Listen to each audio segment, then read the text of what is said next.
এখানে লোক নাই 50 জন ফুল দিতে যে যেভাবে ধাক্কাধাক্কি করতেছেন তাতে তো মনে হইতেছে এখানে কয়েক হাজার লোক। এই কয়েকজন লোক যদি শৃঙ্খলা হয়ে চলতে না পারেন তাহলে রাজনীতি না করা আপনাদের ভালো। কারণ আপনারা তো সমাজের নেতৃত্ব দেবেন, মানুষের নেতৃত্ব দেবেন। তাহলে আপনাদের মধ্যে যদি সেই নেতৃত্বের গুণাবলী না থাকে যে নিজে পিছনে গিয়ে আরেকজন সহযোদ্ধাকে প্রয়োজনে সামনে দেবেন, নিজে কষ্ট করে আরেকজন মানুষের পাশে দাঁড়াবেন, সেই মানসিকতা আপনাদের মধ্যে আমি দেখতে পাচ্ছি না। সরি, রোজার দিনে আমি খোলামেলা মুখের উপরে আপনাদের সাথে এই কথা বলতে বাধ্য হচ্ছে। এই কারণে এখানে পুলিশের লোক আছে, কতগুলো লোক আছে, আপনারা কয়টা লোক আপনারা অনুরোধ করছেন দেখে আমরা দাঁড়াইছি। আমরা দাঁড়ানোর আগে কিন্তু বলে নিয়েছি যে রাস্তা যেন বন্ধ না হয়, কারণ আমাদের কারণে যেন অন্য মানুষের কষ্ট না হয়। তো সেই ক্ষেত্রে আপনাদের সেই জন্য একটা দায়িত্বশীলতার পরিচয় দিতে হবে। বিশেষ করে এই গণ অভ্যুত্থান পরবর্তী রাজনীতিতে মানুষ চায় একটা পরিবর্তন। যারা নেতৃত্ব দিবে তারা আগের মতো মানুষের উপরে চাপিয়ে দিবে, মানুষের উপরে খবরদারি করবে। মানুষ এই রাজনীতি চায় না।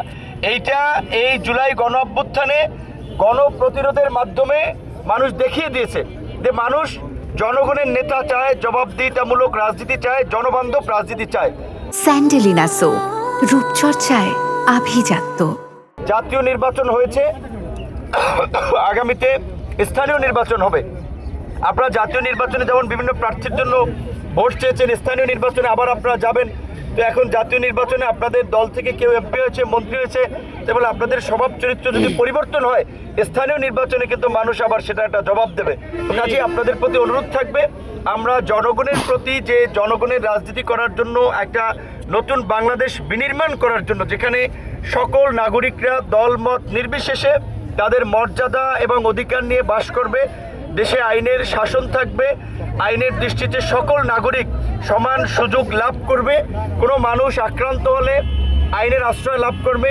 সরকারের যে সামাজিক সুরক্ষামূলক কার্যক্রম, এই যে ঈদের আগে বিজেপি দেওয়া হবে, বয়স্ক ভাতা দেওয়া হয়, বিভিন্ন ধরনের সহযোগিতা, এগুলো আপনারা প্রশাসনকে সহযোগিতা করবেন যেন প্রকৃত ভুক্তভোগী মানুষ পায়। দেখা যায় প্রতিবন্ধী ভাতা নেয় ভালো মানুষ, এইগুলো যেন না পায়। এখন অন্তত আপনারা ইউনোকে, ডিসিকে কমপ্লেন দেবেন যে এই লোকটা ভালো, এই লোকটা সচ্ছল, সেই সহযোগিতা পাওয়ার যোগ্য না, তার এটা বিবেচনা করেন। এবং এই সরকারের যে, আমরা যেহেতু সরকারের সাথে আছি, কাজেই সরকারের চিন্তাভাবনা হচ্ছে মানুষের জন্য কাজ করে, মানুষের মন জয় করা, মানুষের সমর্থন ধরে রাখা।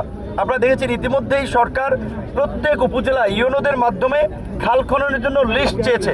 তো আপনাদের যদি চোখের দৃষ্টিতে থাকে যে এই খালটা খনন করলে এই এলাকার কৃষক উপকৃত হয়, ফসল উৎপাদন ভালো হবে, আপনারা সেটা ইউনোর কাছে তালিকা দেন যে এই খালটা আমাদের খনন করা দরকার।